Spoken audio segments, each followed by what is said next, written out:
everyone who has already joined us. I'm sure there'll be a few more as we work through the next few minutes, but wanted to kick off just to try and keep to time. So I've got a feeling it's going to be a little bit of an international contingent today. So we've got presenters from all over the world, and I'm sure we've got a few followers. So good evening if you're over in the Australasia region. Good afternoon if you're somewhere in between the UK and Australia, and good morning if you're here with us in the UK. So thank you so much for joining. It's going to be a really great webinar today. I really can't wait for this one. We've had quite a few really good events this last year, and I'm really looking forward to this topical presentation today by Sarah and Gareth. So thank you also to the Infrastructure SIG for organising this, and Wes as chair.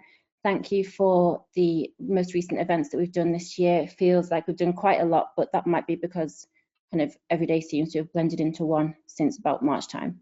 But they've been really great. It's been really great to get everything on the webinar side of things, and we've had a lot more attendees, which has been really good.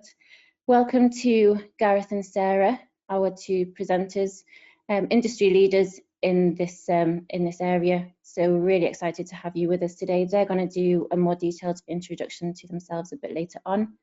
For now, I'll be handing over to Wes shortly after I go through the agenda. So we're going to have a short introduction. If we could move to the, we're going to have a short introduction by Wes and myself. We're then going to move on straight into the presentation. It's going to be a joint one by Sarah and Gareth today. They'll run through all about sustainability, infrastructure and risk, and how that all ties together. Some really great slides in there that we've had a sneak peek of. Any questions that you have, please send them through on the questions function on your control panel just to the side there. We'll collate those at the end, and we'll put them to our presenters once they've finished their talk. So for now, that's it from me. I'm going to hand over to Wes. He's going to take you through a little bit of an introduction to the IRM and a few other bits and pieces, including a safety moment, and then we'll crack on with the presentation today. So I'll speak to you all soon. Thanks, Danielle. Good morning, everyone. As Danielle said, I'm Wes Cadby. I'm the chair of the IRM's Infrastructure SIG. Danielle and myself will be tag team in this session before handing over to Gareth and Sarah to take us through sustainability risk. But I just want to take you through a few slides, if I can, as a bit of an intro to the IRM. So if you're new to the IRM is the leading professional body for enterprise risk management. Their entire ethos, their entire raison d'etre is to ensure organisations are ready for opportunities and threats of the future. Never more important than, I'm sure we'll agree, from this year. They provide training and qualifications and publish research and guidance, as well as setting professional standards across the globe for risk management. They've been in operation for over 30 years and provide a number of qualifications that support risk management professionals in the delivery of risk management in every industry. And recently, in 2019, the IRM welcomed the Institute of Operational Risk into the overarching IRM group. Next slide, please. So just a quick run through of some of the qualifications. The two long-standing qualifications, the industry standard qualifications, are the International Certificate in Enterprise Risk Management, and then further on from that, the International Diploma in Risk Management, both of which a number of you will have already completed, but are well worth the time and effort to take. But more recently, there's been some more individual certificates, some more bespoke certificates that have been created and are being delivered.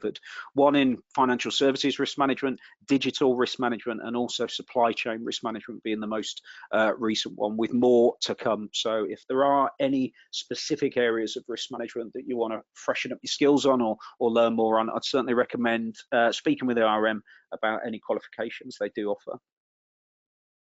Next slide, please. So we always like to start these sessions with a safety moment, and we did used to change our safety moments around quite a lot, but this one has been now a constant for the last few years, and it's because it's so powerful and something that I think we should all recognise. And this talks about mental health, specifically in the construction and infrastructure industry. So did you know that working in construction, you're 6 times more likely to die from suicide than from a fall from heights? between the years of 2011 and 2015, the rates of suicide amongst low-skilled workers in the UK construction industry were 1.6 times higher than the national average, which is quite a scary fact. That's an average of nearly 4 people a day, with over 1,400 construction workers committing suicide in that 4-year period. And the most shocking stat that I find from that is that more than a quarter of construction employees that were asked as part of that survey have considered taking their own life. That's 25% of construction workers. And I think it's worth recognising that we have some of the most, certainly in the UK, some of the most stringent and aggressive physical health and safety regulations, but we're obviously lacking somewhere when it comes to the mental health side of our being. So it's certainly worth reflecting, especially considering what's happened over the last 6 months, that we're checking in with our colleagues. Next slide, please. So as Danielle mentioned, we've undertaken quite a lot of webinars over the last few weeks, embracing the digital world when we can't do face-to-face events. And after this event, we've got one final event for the year, which we're looking at being on Friday, the 11th of December. And we're going to be looking at quantitative analysis. So we've got 3 speakers for that particular day, talking about different aspects of quantitative analysis. So if you want to know more about that, contact myself or Danielle, or look out for the promo information in your email inboxes or on LinkedIn. Next slide, please. And then this one final slide, and I think it ties in nicely to what Sarah and Gareth are going to take us through today. But this website, you can see the website address at the bottom, provides details on the global forecast for investment in the infrastructure sector across all the sectors of infrastructure across the globe.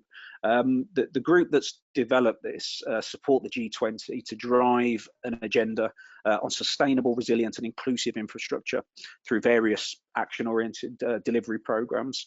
And one of the stats that I pulled out in the bottom left-hand corner, you can see if you're in the UK, it's very UK-centric, this, apologies. The current investment projected over the time period is £1.7 trillion, and the investment needed is $1.8 trillion. So that's a gap of $148 billion that they've identified needs to be plugged to be able to provide sustainable, resilient infrastructure for the size of the population and the needs of the country. So it's a really, really useful website to have a look around for your part of the world, just to see how much investment is being ploughed into the sectors that you operate within. So next slide, please. So that's enough from me. It was just a very quick intro to the IRM and a few other slides to get you thinking first thing in the morning. But for now, I'll hand over to Sarah and Gareth to take us through their presentation. Over to you guys.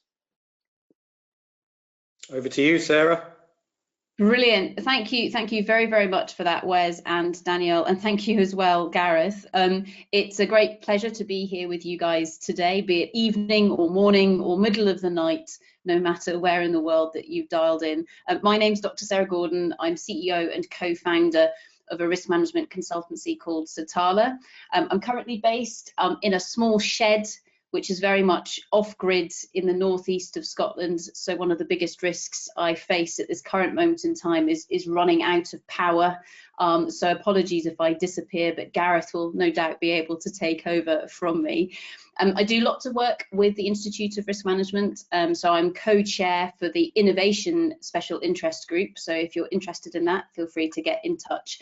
And also as well, deliver and design lots of training sessions on behalf of the IRM. So the blended learning for the certificate that Wes showed you a little picture of earlier on, I've actually just come off a training session where I've been delivering that to some of the IRM's members in Australia. So I'm well awake today, despite being in the UK. Originally, I'm a geologist, so if we think that risk management can sometimes be boring, trust me, I can lower the tone even further because I can speak a lot about rocks.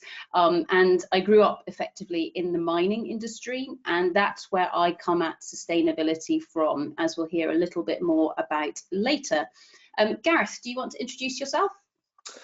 Thank you, Sarah. Yes, hello everyone, and thanks also to Wes and Danielle and the rest of the crew on the SIG for inviting us to this to hold this session. My name's Gareth Byatt, as you'll have heard, based in Sydney, Australia. So for any Aussies on the call, good evening. And I am a risk and resilience consultant. I work with Sarah as well. So we've worked for a good few years now on a number of different things, haven't we, Sarah?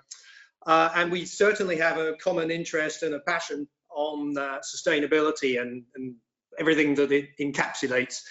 I'm also involved with the IRM on several fronts, as you'll see on point 3 there. I happen to be the ambassador for the Asia Pacific region, and if anyone's interested in any of some of the webinars and things that we've done, you can see information about that on the APAC page on the IRM website.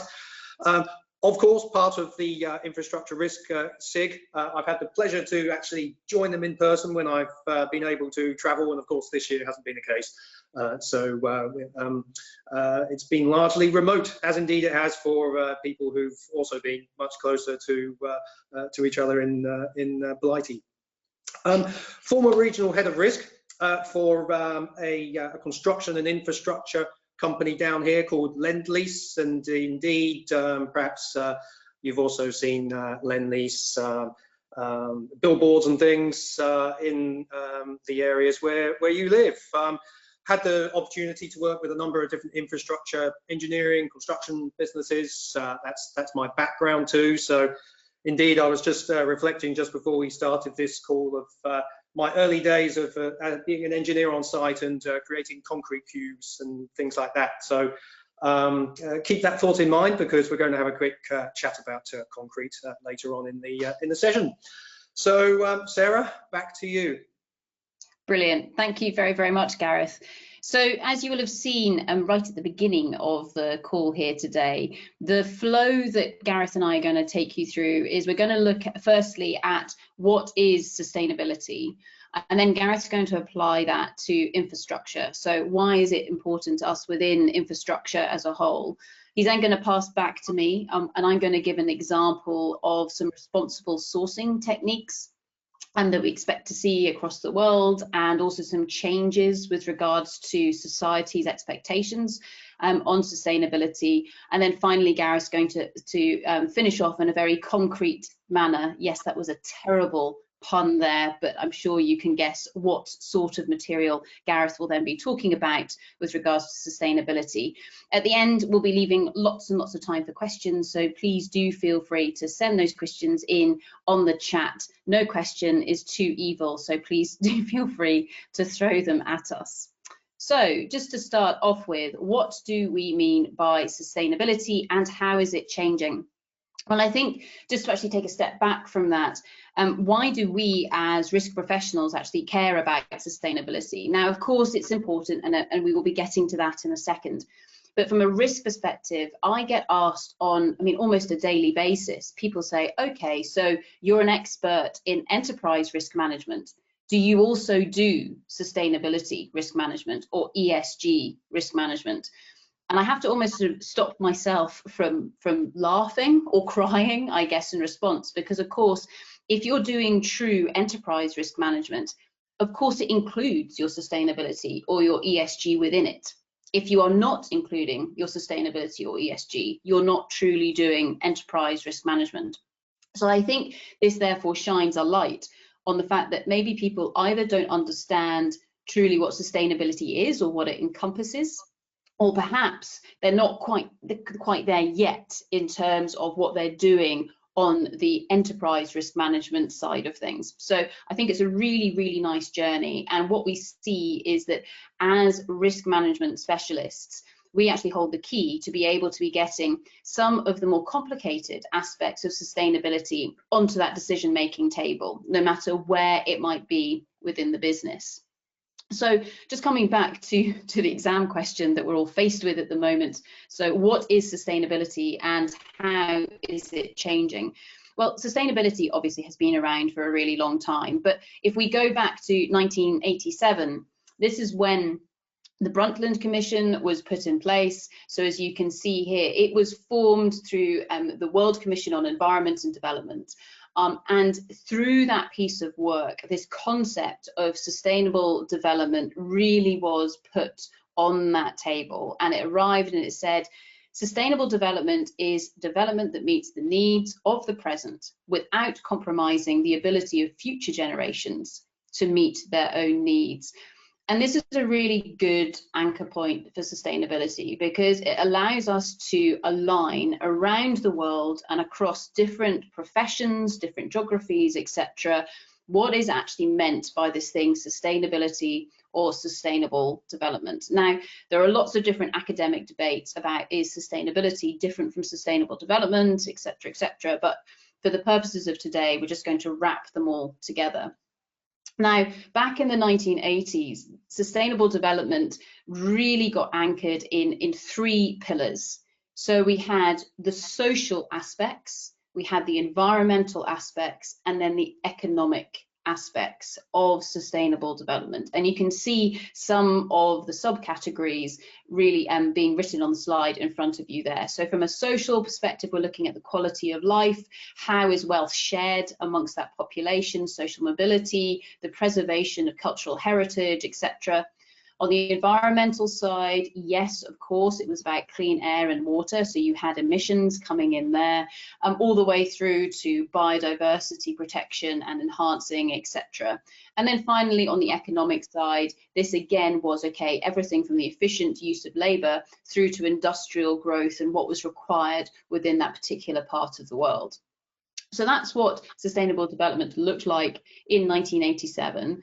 And those themes have certainly still very, very relevant today in 2020, but there's been a huge amount of work that has been done on really trying to understand what do we mean by sustainability, and more importantly, how do we allow the world or empower the world to be able to become more sustainable, despite the fact that our world population is, of course, growing. We're also developing, so we want more stuff, which are almost going in the opposite direction or are in conflict with a sustainable world.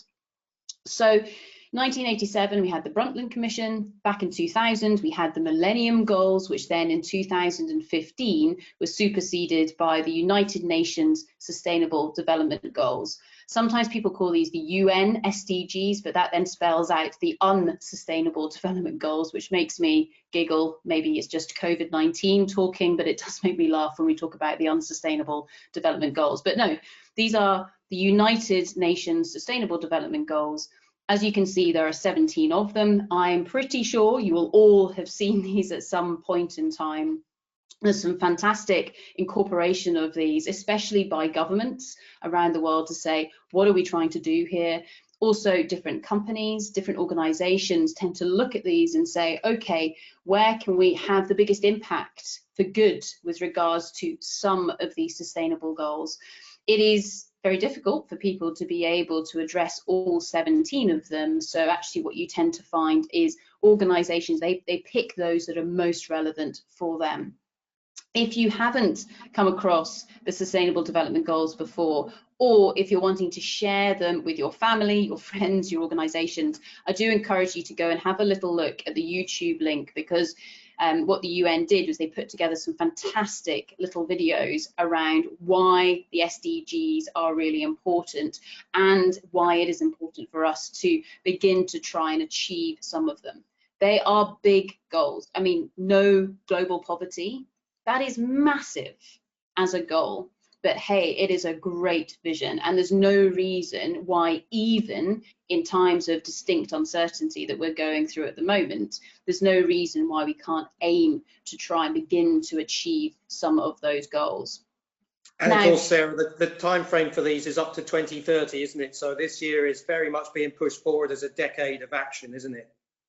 Yeah, no, definitely. And the start of a decade of action, I should say.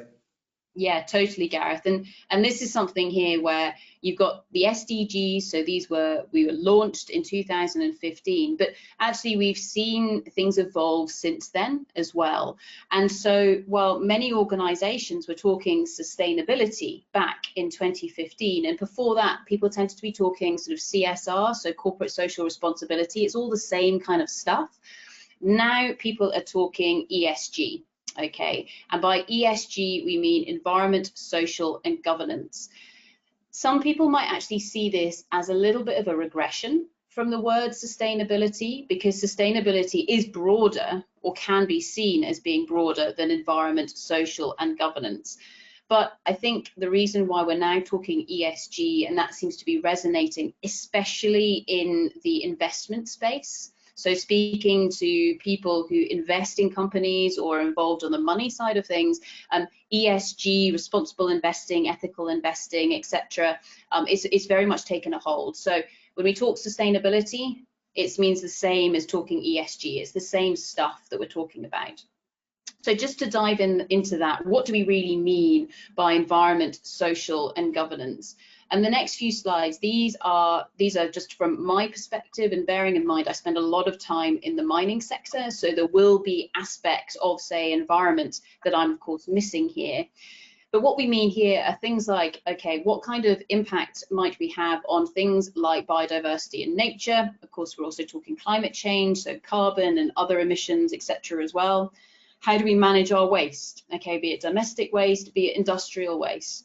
What about land use? How are we changing that land use? So if we're constructing a big building or a road or whatever the case might be, how are we disrupting that environment? And how can we either protect it or how can we enhance it going into the future? Also, of course, thinking about water. So both in terms of the volume of water that is available and the quality of that water. How might that impact on us, but how might we impact on it? And then finally, I've still included things like rehabilitation and closure.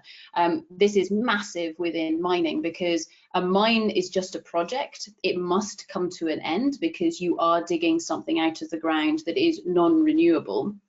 And I guess to a certain extent, it's the same with a building or something like that, is actually when you finish building it, or perhaps when that building comes to the end of its life, what happens with that site? How do we rehabilitate it? What do we actually do with it as a whole? So those are some of the aspects that people tend to think about when they're thinking of the environmental aspect of ESG.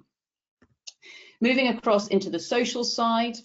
So this is looking at the relationship between organisations and both the local community, but also broader than that as well. So who are the people? What is the social context in which we are operating? What are the expectations for shared value from that project that you're undertaking? What about things like local procurement? Where do you get all those materials from?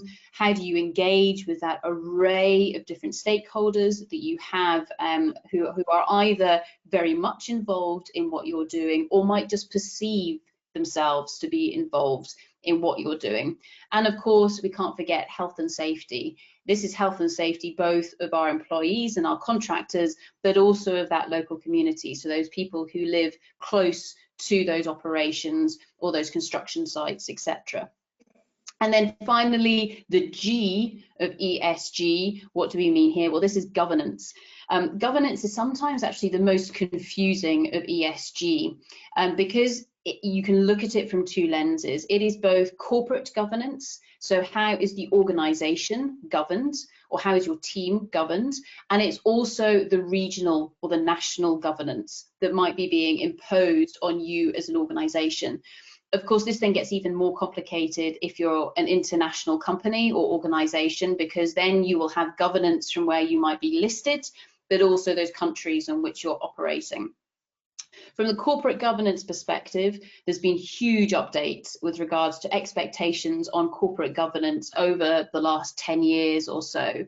And what we see coming through here is everything from expectations with regards to the diversity of the members of the board, through to how regularly those board members are cycled through, so that you have your succession plan, etc., through to things like business ethics, tax transparency, so things like EITI and compliance, And then finally, coming into that stakeholder engagement. And what we mean there, of course, is not only the internal stakeholder engagement within the organization, but also the external stakeholder engagement out to people like investors, regulators, and what have you.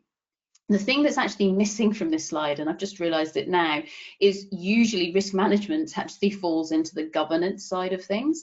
And that is because, of course, it's the board of directors within an organization who typically have the accountability / responsibility for making sure that good quality risk management is in place within an organization, and it is delivering up the right information that they need to make those all-important risk-based decisions, no matter what it might be about, be it more on the financial side or the technical side of the business, but increasingly so on that sustainability side, because of course everything is integrated together, and so increasingly we need to make sure the sustainability really is represented within that risk management profile.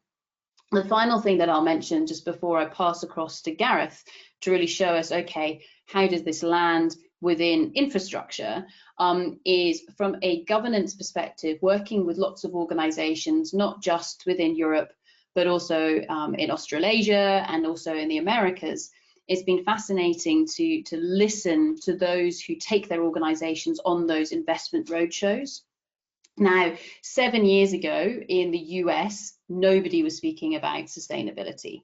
Or if they were, it was kind of like a tick box sort of question at the end of those investor presentations. Whereas now, and since probably the last 3 years or so, quite often the bulk of conversation within that investor roadshow or that presentation, or at least the questions, there's really big focus on sustainability. So what we're beginning to see here is if you want the cash to be able to build whatever you want to build, you've got to have sustainability front and center. Otherwise, the investors are not going to give it to you. They are being squeezed by their own members to prove that they are investing responsibly in new projects.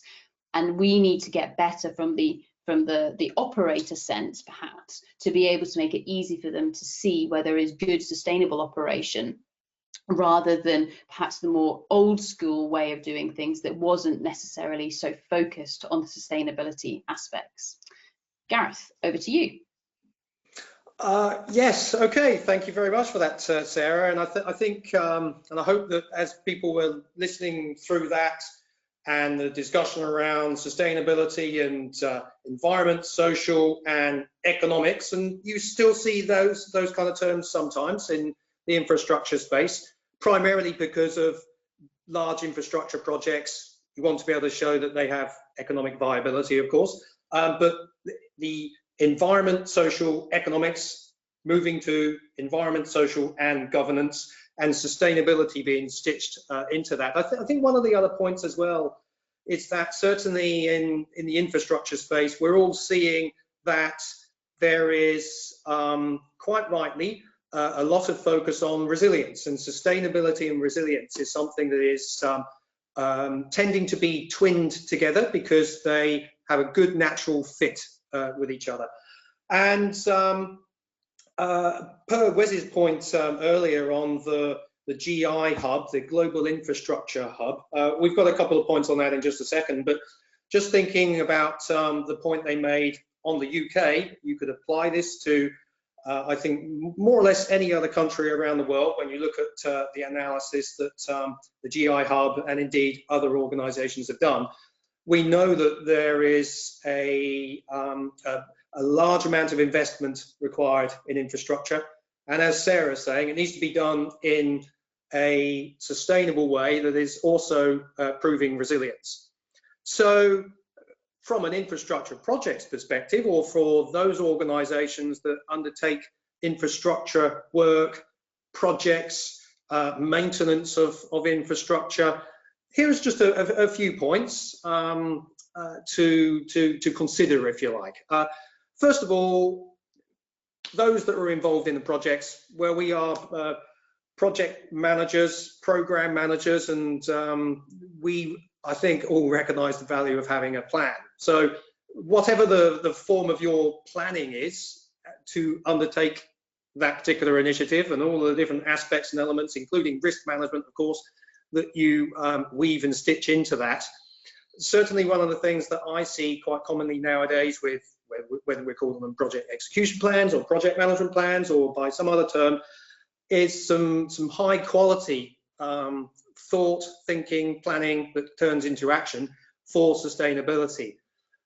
Moving across to the right-hand side, that tends to knit quite well with the contract side of things. We all know that you need the desire to make things happen, but you also need to make sure that you've got clear and fair and just contracts across the value chain, across the different partners, the ecosystem, the suppliers that are being involved in infrastructure. So how can you make sure that you can stitch into your contracts good and fair and appropriate and also ambitious and innovative types of sustainability aspects into what you're going to do? Because doing that and doing it in a proper way, and then making sure you've got good governance, of course, which links up to the whole ESG governance side of things, means that you're in a good position to be able to track and not just measure what we're doing, but see that we're actually making a difference with things. So flipping back to the left-hand side, technology, we all know, is playing a valuable role all across the world, and certainly has done this year of all years, of course, with all of the remote working that we're undertaking. I'm also thinking about technology as things such as bespoke knitting, reinforcement, and all of these clever things that are being done that can help us to construct the infrastructure around the world in a more sustainable and resilient manner as well. So of course we've got a lot of technology that helps us with efficient design, artificial intelligence, and all of these manner of things. We can come up with digital twins. We also need to make sure that we can use this type of technology at our disposal so that we can apply those sustainability principles, what we've got in our plan, what we agree in our contracts, so we can leverage and harness those things. We need to think about the life cycle, of course. So the whole life cycle, as Sarah mentioned earlier, when it comes to the resources that we use. And I've found it quite interesting in the last year or two getting involved in the mining industry, because as someone that used to just use those products and build things with them, it's actually been really interesting for me to get a better understanding about further up the value chain, if you like. And I think perhaps that might be one of the underlying themes of this session today that I'd like to get across, about understanding as best we can how we fit in the value chain, and also how we can think about the life cycle properly, the circular economy, and things like this that we all know about today. From the people side of things, of course, it all starts and flows through and finishes and starts again with people. On the infrastructure side of things, we employ a large amount of people around the world in different types of professions, in different types of activities, jobs. And one important element of sustainability, of course, is around making sure that the communities are having the right kind of employment opportunities, not just for a project, but for far longer than that. So they've got to be sustainable, and they have to be resilient as well. And of course, what we build these things with, the materials, the supplies, the tools, the plant and machinery, and all of these types of things, they of course help us to make sure that we can put everything together in this sustainable manner that we're talking about here, or not if we choose to ignore those particular opportunities that exist. And I think with all of these different elements, the way that we take and manage risk, the way that we look at opportunities, and the way that we manage threats is core and central to all of that. So Sarah, if you could flip through to the next slide, please. Just a couple of examples for people. Wes had mentioned the Global Infrastructure Hub.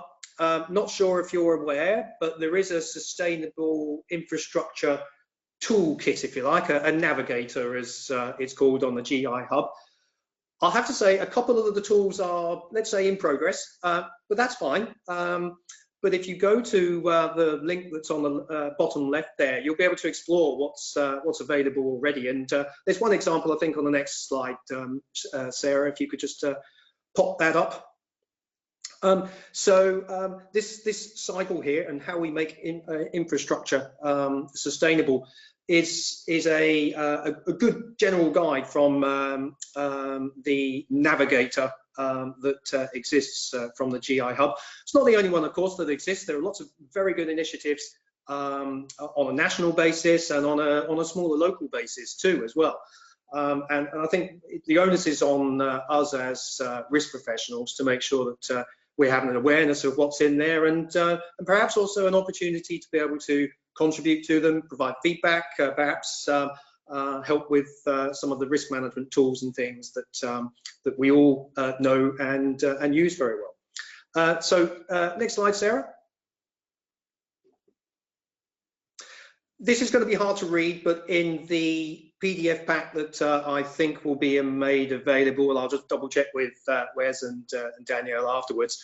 This is a 10-point scale that's linked to that GI Hub piece. It's actually, it was pulled together by the UN Environment Programme. They're the second logo on the slide there.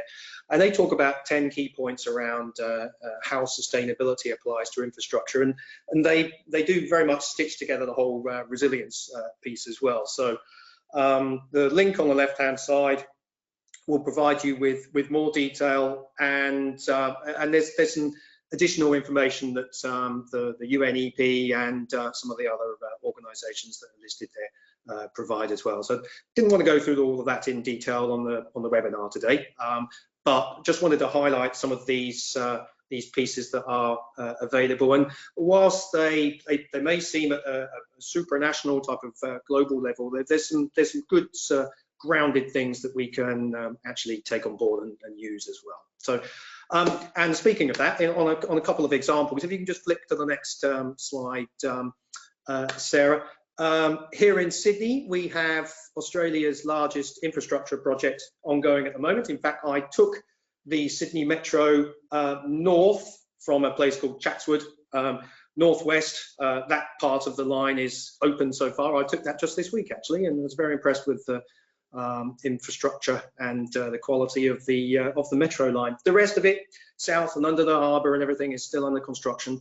The Sydney Metro project, their approach to sustainability, it's interesting, Sarah. They still talk about, I'll say still, they talk about the environment, the social side of things, and they talk about the economics as well.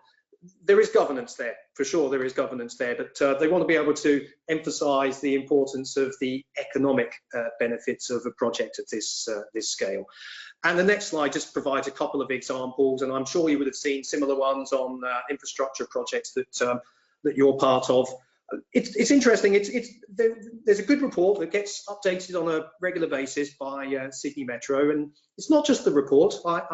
They do make sure that with the principal main contractors, with subcontractors and things, I mentioned things like ensuring that contracts are appropriate and fair. Those kind of metrics and targets get stitched through those types of things, so that things can be done. And whilst this particular slide doesn't talk too much about some of the social aspects of what they're doing with local employment and things like that, they certainly do. But there's one that I am going to point out before I think I'll be handing back to Sarah, and that is on the left-hand side. There's a little reference there to Portland cement and a commitment to reduce the amount of Portland cement that the project would have otherwise consumed.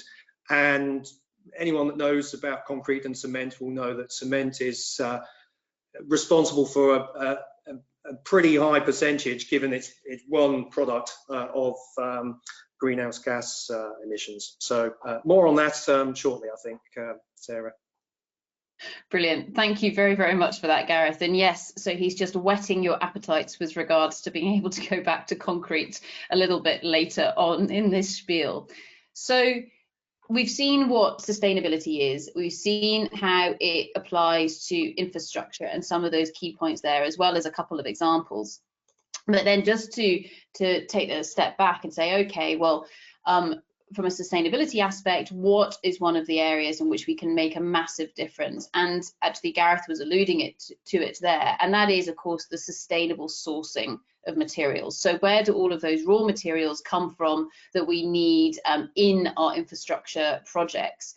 Now, of course, over the last 10 years or so, this concept of the circular economy has very much gathered steam, and it's brilliant because, of course, it is all about reusing all of those materials that we've gone to the effort of digging out of the ground, and that's absolutely brilliant.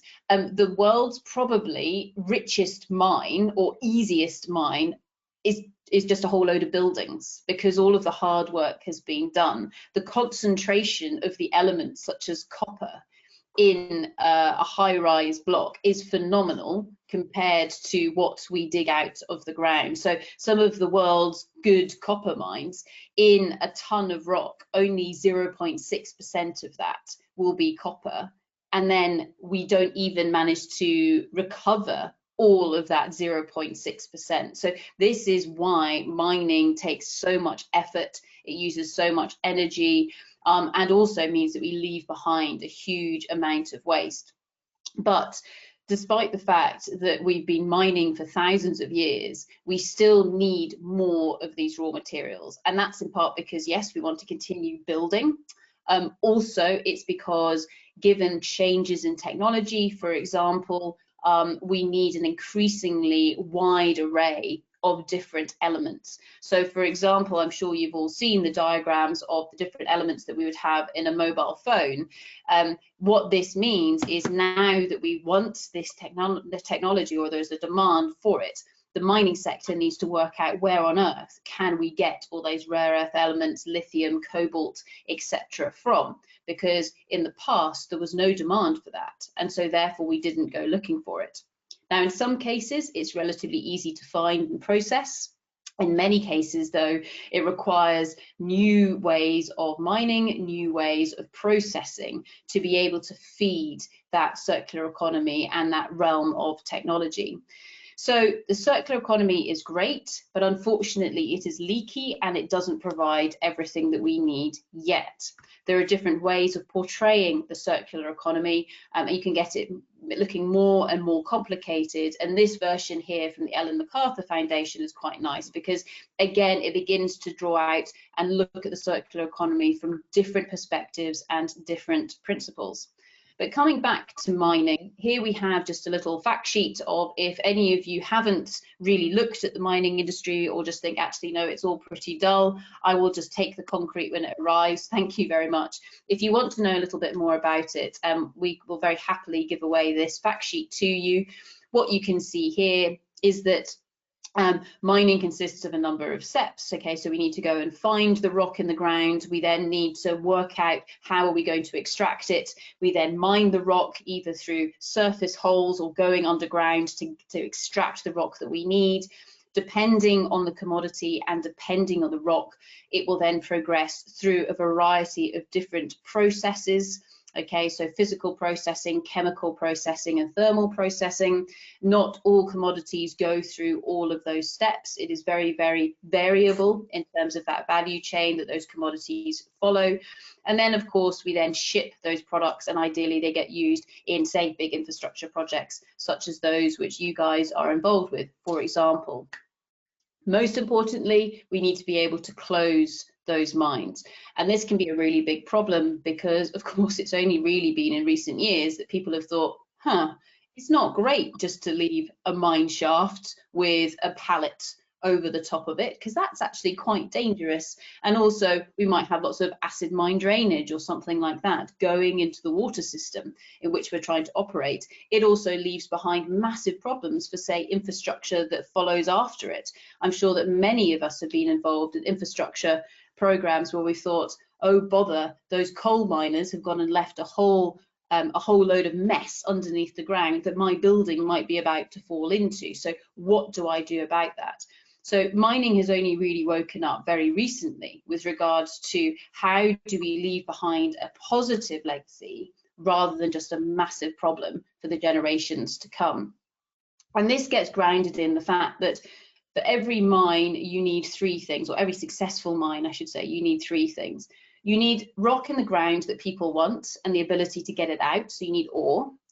You need permission to be able to extract that rock, and we tend to put that into that sustainability folder or into ASG. And then of course finally you need the finance to be able to go and do all of it. When we look at the mining life cycle with regards to exploration, so we're finding the rock, the project stage, then operations, so that's the mining and the processing, and then closure. During this, we have lots of different options that we can look at in terms of how we want to extract that rock from the ground. And most of those options are on the table at the exploration stage. Now, historically, exploration is usually one man or one girl and her dog. Okay, so you've got very small companies, and gradually, either as they find assets or as they sell those assets progress to much larger organizations. So what this means is that the people who are making the decisions with regards to the long-term sustainability of those assets invariably might be that prospector right at the beginning of that life cycle or of that value chain. And that can be good or it can be bad. It can be bad because sometimes those prospectors just want to sell what they think they've got on the ground. They don't care if it's going to be mined. They certainly don't care about closure. They just want to take their money and run. And that is the historical legacy that we have from those prospectors. Most of them are cowboys, most of them are liars, okay? Anyone will sell you a gold mine. It's not necessarily going to be there in exploration stage. I say this with a great deal of love and respect because I myself started out as an exploration geologist. I will now stop digging myself into that particular hole. Anyway, the expectations and the aims and the vision of people at different stages in that mining life cycle changes. And with this, historically, people at the beginning of that life cycle are primarily focused on the technology or on the rock, then on the money. Then, of course, because we're geologists, we've got to go back to the rock again. And it's only really when we hit quite a late stage of the project that, traditionally speaking, does ESG actually come into the frame of reference. And that is because the money people don't ask about it up front. They're just concerned about, is there good rock in the ground and is it economic to be able to extract? They're not asking the responsibility question, even though, as we've seen in recent months, that can influence the share price, for example, and the reputation of a company hugely. I think we've all seen Rio Tinto and what they did, unfortunately, on the 24th of May this year by pushing the blast button on the Juukan Caves, which of course had 46,000 years worth of human habitation. And that is something there which, yes, they were allowed to do it because some of the governance surrounding that particular area, that particular task failed. Should Rio Tinto have done it? Well, I think with hindsight, we can quite rightly say, no, they shouldn't have done it. Their share price has taken a hit. Their top 3 people in the organization have lost their jobs, etc., etc. In an article that came out today in one of the main mining journals, Rio Tinto has gone from being the best mining company with regards to ESG to the worst company with regards to ESG, with a push of one blast button. That's all it took.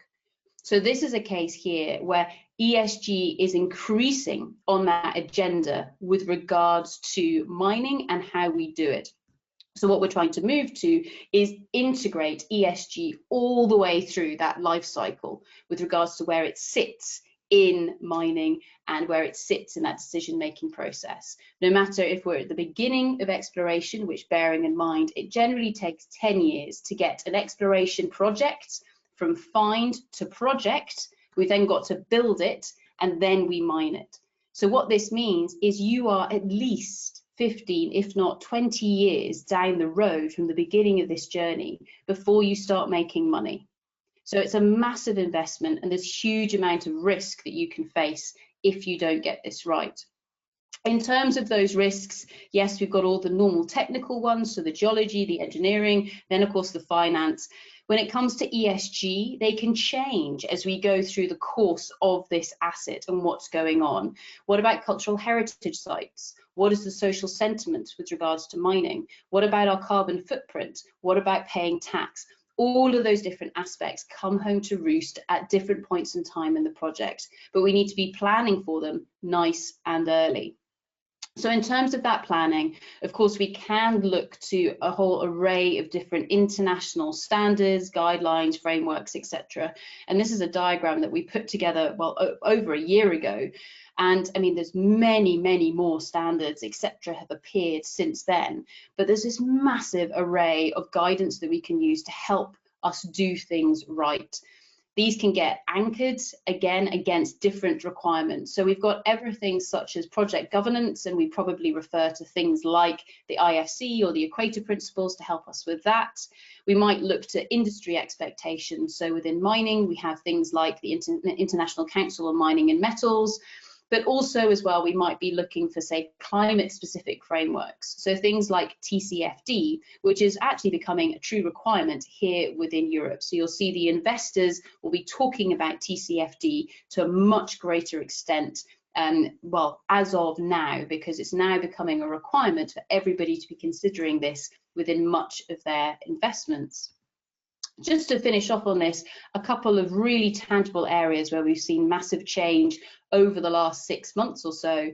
So to start with, people are beginning to talk to one another, and they're beginning to say, okay, what does sustainability look like to you? And also, what does responsible sourcing of materials look like to you? And you'll see here that this was a conference that was being run by the Geological Society this time a year ago, on responsible investing in natural resources. So what does this actually look like? We need to make sure that we get resources out of the ground in a responsible manner to enable us to then be sustainable for the long term.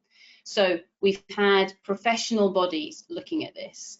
Increasingly so, we have government and regulators asking for this. We've seen a big change, or seeing a big change in the UK.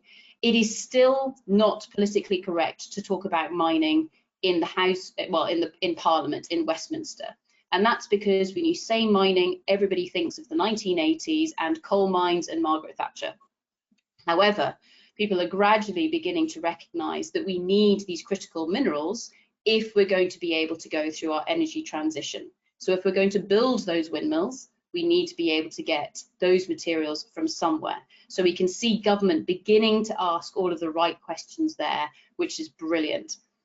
We see society asking for this as well, and asking of those professions such as geology, such as engineers, how can we get involved within sustainable development? We're seeing the update to code, such as when we're reporting on how much rock is actually in the ground, those codes or that governance is now formally incorporating ESG within them, whereas before that was not necessarily the case. And people just tended to look to how much rock is in the ground. Are we going to make any money from it? Effectively were the questions they were asking. They weren't asking the responsibility question. This is being enhanced by lots of different mechanisms through which we can measure if operations and organisations are truly acting in a responsible manner through the launch of various different satellites, be they optical satellites or emission satellites, etc. People who are not part of an operation can take a look and can say, okay, do we think that what they're doing there on the ground looks responsible or not? So this is trustworthy, independent verification that is possible now. It certainly wasn't possible 5 years ago because we didn't have the technology. Those satellites were not in orbit round about us.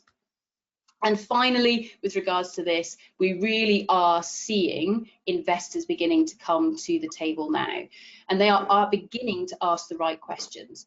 Rather than just saying, do you have a human rights policy?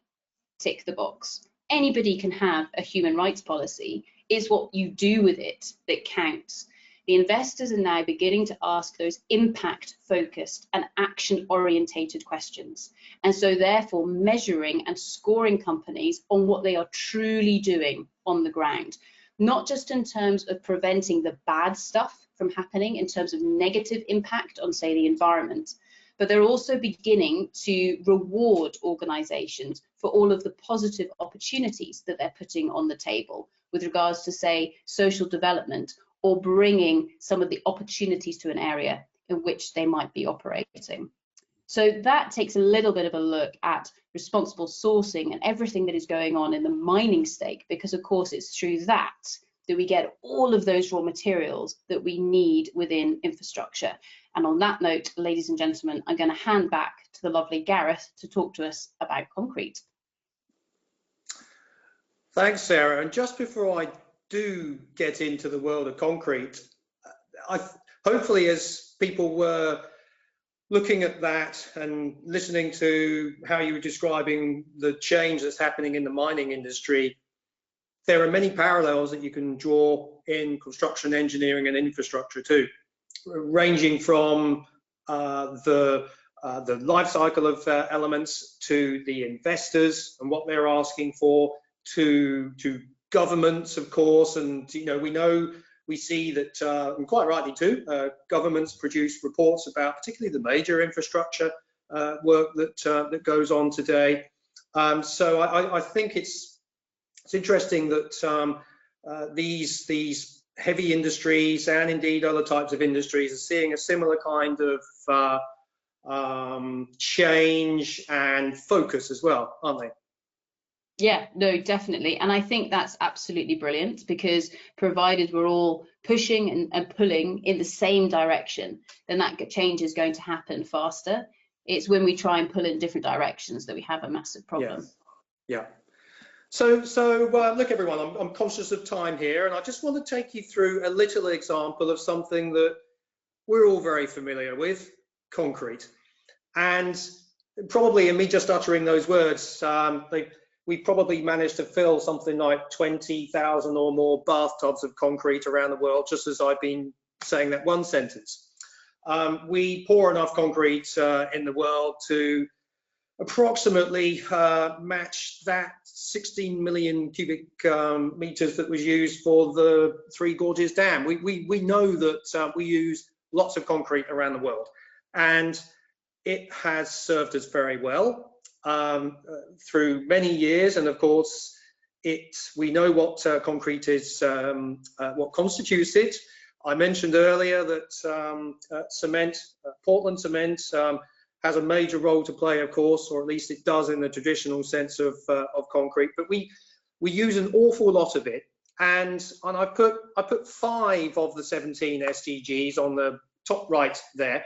I could have arguably picked others, but just using the SDGs as a model, hopefully that can help us to just think a little bit broadly about what concrete is, how we use it, where we get the materials from. It's the aggregates and all the different elements that it constitutes.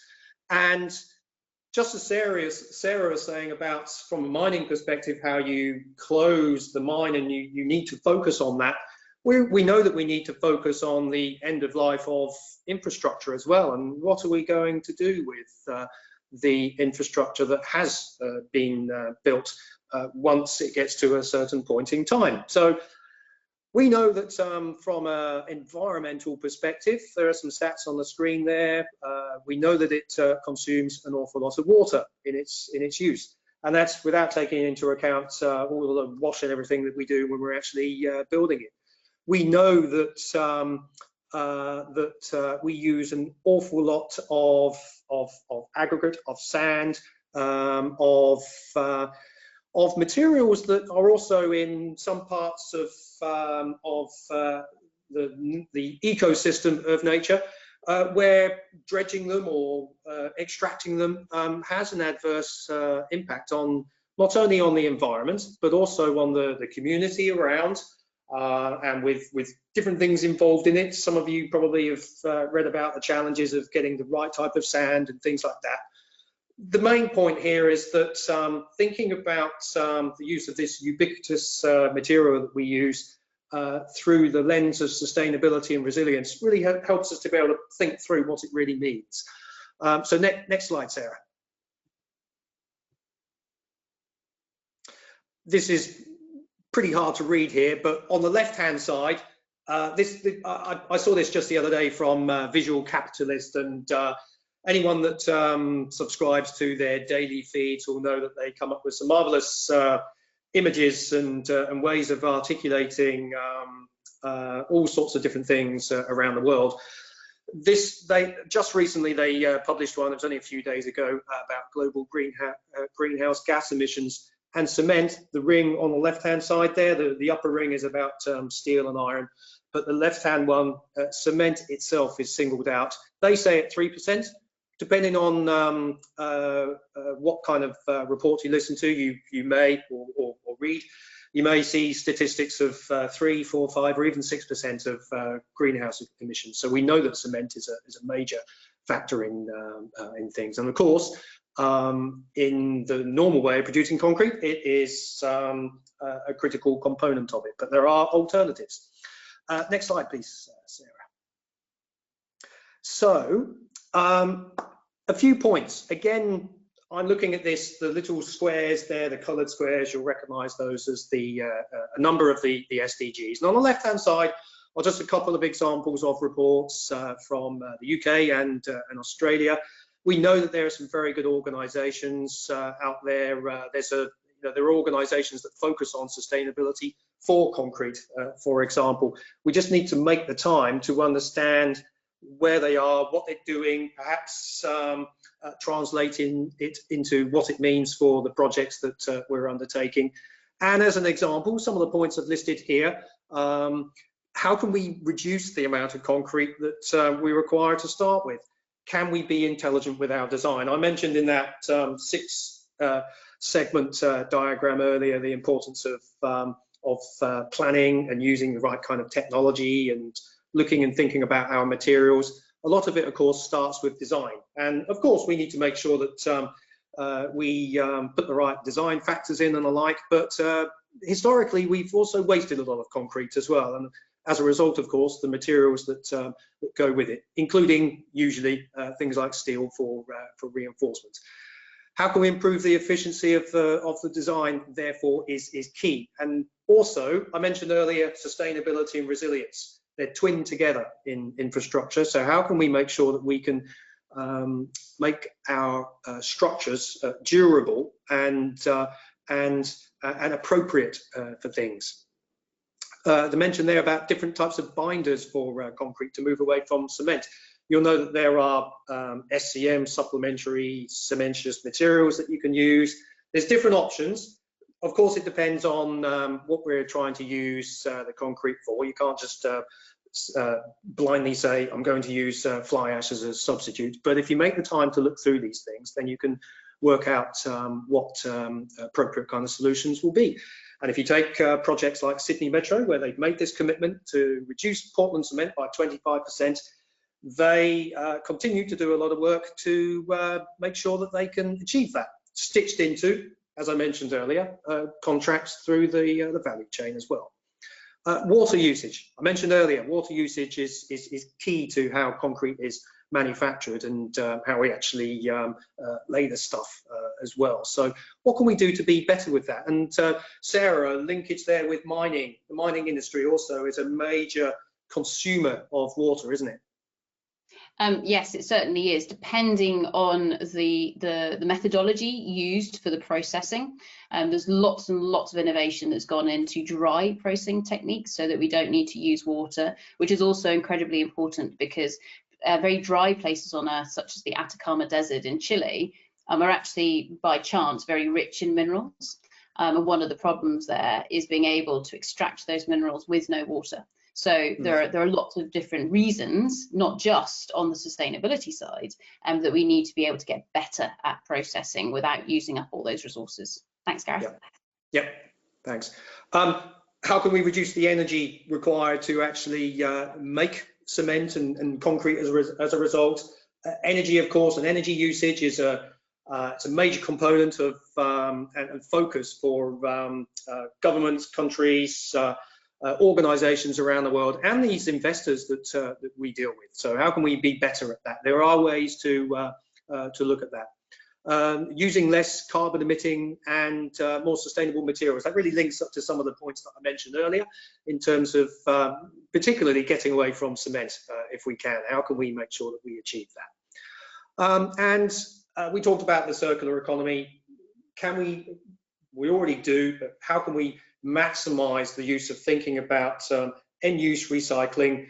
Sometimes it might mean breaking things out, but other times there can be alternative ways to do things. So next slide, Sarah. So baking sustainability in contracts can help us with things: efficient design, supply chain, procuring concrete sustainably, waste minimization, pushing forward with the right kind of innovation. A couple of points there that I won't go into in huge amount of detail, only to be able to say that some of them really aren't that hard if you actually think about it. Things like the recycled glass and the like, and anyone that's involved in pavement construction probably has some experience of that. We just need to make sure that we make the time and that we see things and agree with the whole supply chain how we're actually going to make things happen. Otherwise, we'll just keep doing things as we've always done them, which actually isn't the answer moving forward. So next slide, Sarah. This is really just summarising a couple of pieces that we've gone through really in terms of contracts and budgets. Yes, we need the right type of contractual agreements in place, but obviously we need to make sure that we think about what it means through our budget, what we do in terms of all of the detailed scheduling work that we undertake on our projects. Can we work with universities? Cambridge University, for example, I mentioned some of the work around different types of reinforcement and the like, and anyone that knows the work of Dr. John Orr will be aware of some fantastic research and development that's taking place in Cambridge University. That's one of many different academic institutions that are doing some very good work, partnering up with organisations to make things happen. So where there's a will, there's a way, and as long as we've got the will, then we'll find the way. Back to you, Sarah, I think. Brilliant. Thank you very, very much for that, Gareth. So as you can see there, there's a huge amount of work that's gone into concrete and sustainability. And I think Gareth would be very, very happy to talk to people more on that point, wouldn't you, Gareth? I have some papers on it. I didn't want to go into too much concrete depth on it, but if anyone's interested in some papers, let me know, including one or two from myself, which probably aren't the best ones to read. There's better ones, but anyway. Brilliant. No, they're fantastic. So thank you for that, Gareth. So just in summary, so sustainability or ESG or whatever you want to call it, it is here to stay and to grow. So if companies aren't taking it seriously now, you're going to get left behind. And I can say that with huge certainty. I know that certainty is an unusual thing at the current point in time with regards to COVID. Sustainability is certainly here to stay, no matter what words or what terminology we give it. When we're looking at it, we need to look at that full value chain, not just our bits, because sometimes our actions, even though we think that they're sustainable, they might actually be causing more damage to the environment in which we are attempting to operate. So we need to look at, okay, where does all of that material come from? But also as well, say the design of our buildings and all of that kind of stuff. Actually, are we trying to build them out of materials that can be sourced in a sustainable manner? And remember, sustainability isn't just carbon. Carbon is one of a much larger array of different metrics. Currently, the world is still focused on carbon, but it is coming very, very soon where we're going to be focused on the whole array of sustainability, not just that one metric which looks at a tiny bit of climate change. The investors, they're coming, and yes, they're getting more savvy with regards to this. They are beginning to ask the right questions, and as a result of that, responsible investing is becoming a reality. Until the current point in time, I don't think that they would be offended in my saying that there's been a huge amount of greenwashing that's been going on. People have said that they've been doing the right thing. They haven't necessarily been doing the right thing in reality, but actually all of that is beginning to get sorted out. And then finally, the good news for all of us as risk managers, on this webinar here today is that enterprise risk management can be that mechanism through which you truly incorporate sustainability and ESG into that integrated decision making at any level within an organization. So with that, ladies and gentlemen, a massive thank you from Gareth and myself, and we'll open for any questions. So Wes and Danielle, back to yourselves. Thank you very much. Hi. Oh my goodness, thank you so much. That was a really great webinar, really thought-provoking, really comprehensive from the bottom up, the really detailed insights on the minerals that are going into all of our buildings, right up to the enterprise risk management, and really taking a holistic view, looking at the entire value chain. So really great webinar. I've got 1,000 questions, but I won't ask them all. Wes, what questions have you picked up there from the chat? I'll hand over to you now. Thanks, Danielle. Yeah, thank you, Gareth. Thank you, Sarah. Just want to give you a couple of seconds just to catch your breath and grab a drink before we start with the questions. My take on that, I thought I knew quite a bit about sustainability, and I'll be honest, some of the statistics and some of the things that you've taken us through, I'm feeling pretty scared, to be honest. I think, from my experience, there's people's view of the word sustainability and what that means is very blinkered, frankly. It's a kind of nice to have. It's something that everyone should try and say they're doing, when in actual fact, what you've just shown us is it's vitally essential, not only to the sectors that we work in, but society in general, frankly. So thank you for that. It's really opened my eyes to a lot of stuff. So moving on to the questions then. We've got a couple of questions that I'll ask before I hand back to Danielle, who I know has had some questions sent direct to her. And I'll open it up to both of you, really, rather than just picking on one of you. But in your view, are client organisations, big client organisations, taking sustainability seriously enough? Do they have enough competence to really understand what that means to society, but also what that means to them as a viable business? And then a sub-question below that, even if they do you think they're pushing enough of that pressure down on the supply chain to provide sustainable solutions? Gareth, do you want me to go for it? I have a few thoughts, but I'll lead off after giving your two penneth, Sarah. Okay, so my two penneth as follows, and it's a massive question. Do I think organisations are taking sustainability seriously enough? Not yet. But I think that's in part because the requirement for it isn't quite there yet either. So I think that this is a little bit of a, kind of an iterative circle or a vicious cycle that's going on here. From a mining perspective, I think what we found is that the demand for sustainability hasn't always been there, if you get what I mean. So where mining companies have tried to be sustainable, they haven't actually been rewarded for it, because people just want to go and get the cheapest commodity, kind of on time and wherever they need it in the world. What the mining industry would actually be more scrutiny on that supply chain, because that will then help weed out the more responsible operations from the less responsible operations.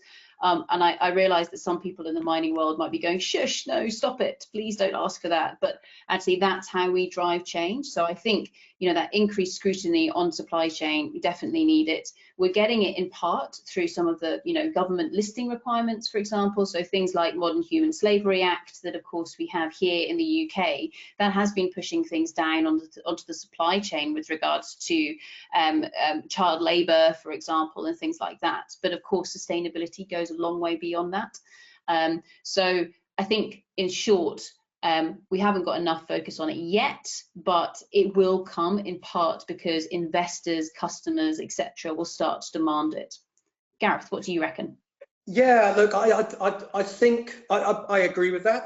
I will say I do see some good examples of client organisations in the infrastructure world that are taking this seriously, and also it's interesting the point about is it being pushed down supply chains. It's also it coming up as well. There's some very innovative organisations in the infrastructure and construction world. Sometimes we beat ourselves down a little bit by saying we're not very innovative, and yet we know there are.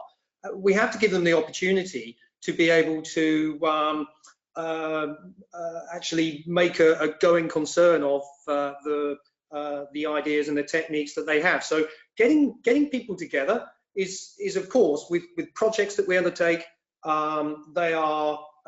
they can be such fantastic vehicles when they work out well. And if the culture is right, when schedule comes under pressure, when there are budgetary challenges and things like that, I think it's really when the cultural elements will really come to the fore to be able to see whether we can really press through those commitments. Something I mentioned earlier was how you structure contracts and things, and it's not a way to just force things down on people. It's got to be a proper, fair and just kind of discussion around these kind of things. So I have seen some examples of how that's being done well, and to Sarah's point as well, with investors and investors in infrastructure, be they government or be they other private operators and things, there's certainly a lot more not just awareness but insistence on showing that these things are taking place as well.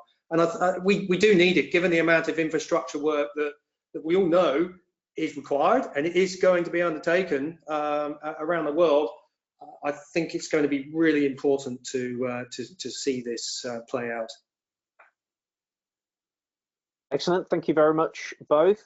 So next question: do you think in the sustainability environment, do you think that risk practitioners have enough skills and training in this domain to be effective in challenging their organisations or their stakeholders or other subject matter experts to get the best out of them? Do you want me to go first, Sarah? On you go, sir. Yeah, and then I'm interested to see what you think. I'll start by saying that for ourselves as risk practitioners, professionals, advising our organisations, large, medium, small, about how they're going to succeed with objectives, we need to be in tune with what the core strategies and how they manifest themselves into actions.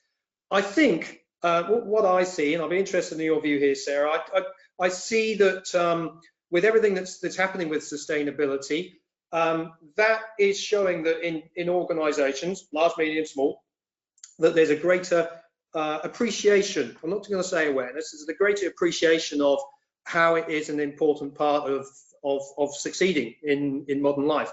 So I would say that risk managers and risk professionals should make sure they're working closely, not only with the teams, if they're called sustainability or something else, to help them with that kind of decision making, but in the operations as well, and in the different teams that they work with, be they procurement or be they finance or others. I think there's a good opportunity there, and I'd say that it should be leveraged.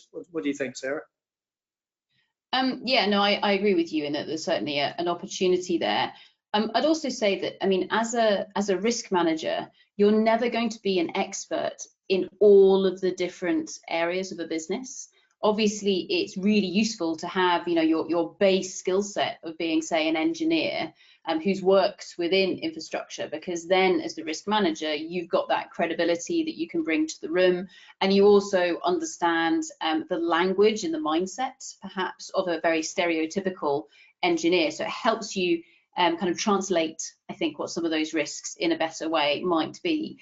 When it comes to sustainability, I think it's the same thing again. So you will be reliant on experts within the organization. So hopefully you have sustainability experts already within the company. If you don't have sustainability experts already in the company, as the risk manager, then yes, you're going to have to go away and do your research as to what some of those key risks might be. Make sure they get put on that decision-making table and actually used as part of that business case to make sure that the business brings in the expertise that's required, which you can then leverage to ensure that the risk profile for the organization or for a project, for example, is kept up to date. The other thing there, just to mention, is, and I don't think it matters what project or what sector you're looking in, an astounding number of projects fail due to non-technical or sustainability type risks. And so I think this is something where we're not unused to them as risk managers, but perhaps we've never had the oomph that's needed to get people to truly take them seriously, especially because many of these risks are very difficult to put quantitative numbers to. They can be very fluffy, and often they are things that can't be solved. So they might be called wicked problems or wicked risks. And so I think what is happening here is that as risk managers, actually, it's our normal skill sets that we need: really good facilitation skills, ability to listen to people and then synthesize what it is that they're saying, so that then decision makers can understand, okay, what are the pros and cons with regards to these risks that we're looking at. Hopefully that answers your question, Wes. Yeah, and just to follow up on that, Sarah, maybe things such as helping people think through scenarios as part of the decision making and things like that, using some of these tools that some perhaps we use in different circumstances sometimes, but they certainly apply to these kind of challenges and opportunities as well. Yeah. Excellent, many thanks both. So there's so many questions coming in on the question box, and I'm recognising the time. I don't think I'm going to get a chance to ask them all, but if your question hasn't been asked, I'm sure Gareth and Sarah are very open to being contacted via LinkedIn or any other means if you do want to ask that question to them. But I'll hand over to Danielle, as I know she's had a couple of direct questions sent into her. Yeah, I have. Thanks, Wes. So same approach. I'll put them to you both. So there's just two questions here. So one of them has a bit of a sub question as well. So I'll start with that one. How much of a conflict do you think that sustainability has with the desire for profits, and how do you think organisations best overcome these? So the conflict of sustainability versus profits, that's a really good question. And I think one of the reasons perhaps why sustainability hasn't been given the platform that it's needed in the past is because profits have won. But what you're beginning to see, because say those investors, etc., are now getting more on board with sustainability because their membership is requiring them to invest in an ethical manner, I think you're beginning to see that tipping point change slightly. And so whilst it might become more expensive to complete whatever project it might be or build that building, because it will cost more to be more sustainable. I mean, there's no shadow of a doubt about that. But in the long term, you are probably saving yourself a huge amount of cash because you're building something correctly, or you're not going to get embroiled in some sort of legal case because you inadvertently bought your concrete from a supplier that was not ethical or responsible, for example. So I think this is a case here of almost sucking up some of that loss in profit in the short term to be able to plan for the long term. And that is now being supported by the fact that the investors, and to a certain extent even the insurers, are beginning to come on board with this. Gareth, would you agree with that? Yeah, I would, and I'd also say that we know that we have more or less literally at our fingertips now availability of data, the right data, if we know what to look for, to help us to be able to really understand sustainability across our supply chain. There have been a few discussions today about the supply chain. And you'll all know this about the different kind of tools and services that exist for that.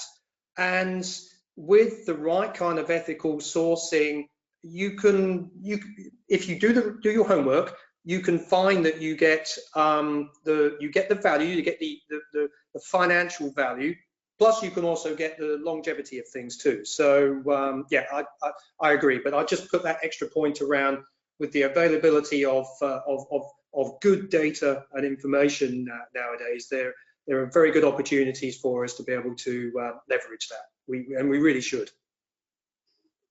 Yeah, I think I start to see that, especially in the public procurement space, where those requirements are starting to be fed down into the supply chain. So I think I do agree there that the balance is starting to tip. And I suppose kind of related to that, but also considering the current environment. So how big of a turning point do you think that the impact of COVID-19 has had in terms of reevaluating our infrastructure needs and current development?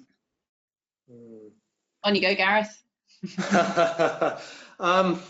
Wow, Of course, in the UK, down here in Australia, where I live, and just about everywhere around the world, people have been, governments and not-for-profit organisations and all sorts of people have been talking about, is infrastructure going to play an even more important role to stimulate the economy? And coupled with that, one of the things I think we're seeing that is alongside that is that stimulus, yes, but needs to be done in the way that we're talking about here, in a sustainable and a resilient way. There's a lot of discussion about resilience as well. So the impact of COVID-19, I think, on infrastructure, well, Wes put up the slide, I think it was the second or third slide, with the UK shortfall in current spending on infrastructure, and it's pretty much reflected around the world. And that was before COVID-19, I think, or at least statistics were available in that way beforehand. Now we're seeing that economies around the world are seeing this opportunity to improve their infrastructure, which of course is across the whole gambit, and it whether it's railways or energy plants, and certainly there's a lot of discussion, isn't there, around the right kind of energy infrastructure to be built. When you look at all of the discussion around not just renewables, but the right kind of energy mix that we need, and how we're going to use that, cars and electric cars or hydrogen powered cars and things like that, and those cars are powered by the kind of materials that we dig out of the ground that Sarah has taken us through. I think that I do think we're seeing an increasing focus on all of this, and I do think that the voice of doing it in a sustainable and resilient way is a lot stronger too. Sarah, what are you seeing? Do you agree? I agree with you 100%, Gareth. And in the interest of time, I will hand back to Wes and Danielle. Yeah, thank you. I know it's a bit of a meaty question there. Really appreciate that. Great one to unpack if we have more time at some point. I know, maybe it can be a whole webinar topic. Good. Thank you both. I'm going to hand back to you guys, as I know you just got one more slide to share with us, and then on to Wes.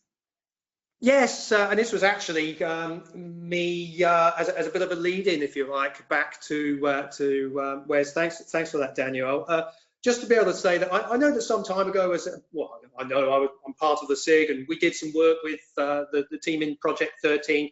This is just one example. But Wes, I think that moving into 2021, there are some ideas about how we can collaborate with some other fellow institutes or organizations to be able to work on things, perhaps including some of the aspects that we talked about today. Yeah, absolutely. Thank you, Gareth. Yeah, so I mean, for those that are long-time members of the special interest group, you'll know that we're one of the most active groups, certainly in terms of face-to-face meetings and events up and down the country. And of course, the last 6 to 8 months has put paid to that, unfortunately. So we'll continue with our online presence, undertaking these webinars.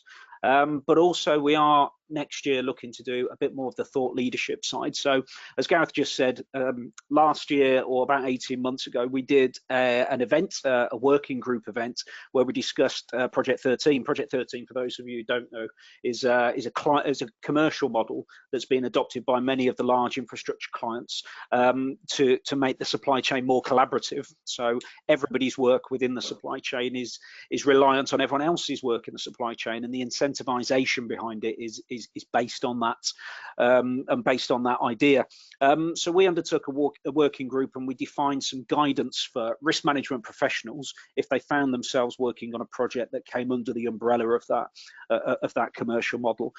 However, moving forward till next year, we've got a couple of good activities in the pipeline. So one, we're in the very, very early stages with the IRM and many of the other working groups, such as the APM and the Infrastructure Client Group, the Infrastructure Risk Group, to potentially deliver a specific qualification for project risk management. So very much like the certificates that I went through at the very start of the presentation, we're in the very early phases of defining what that certificate might look like for project risk management capability. So something to keep an eye on. Similarly to that as well, the PRAM guide, the Project Risk Analysis and Management Guide, which is the cornerstone really of any project manager's library, risk manager's library within projects, are undertaking a refresh of that particular guidance documentation, and will be heavily involved in that for fingers crossed from an authoring point of view as well as a reviewing point of view. So other than our typical events that we'll do, if we can get back face to face, we will do as soon as possible.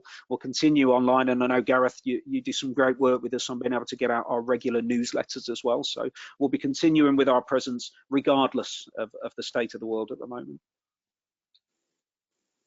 Perfect. So we're only 3 minutes over, so I think we've done pretty well for time. So I'll just take this opportunity again. Thank you so much, Gareth and Sarah, for giving this presentation. It was so interesting, so detailed, and I know even though we've only probably talked for 40-45 minutes, maybe slightly longer, the level of effort that goes into developing the information to talk about is some considerable time. So thank you very much again from the SIG, from myself and Danielle, and from I'm sure from the people that have tuned in today.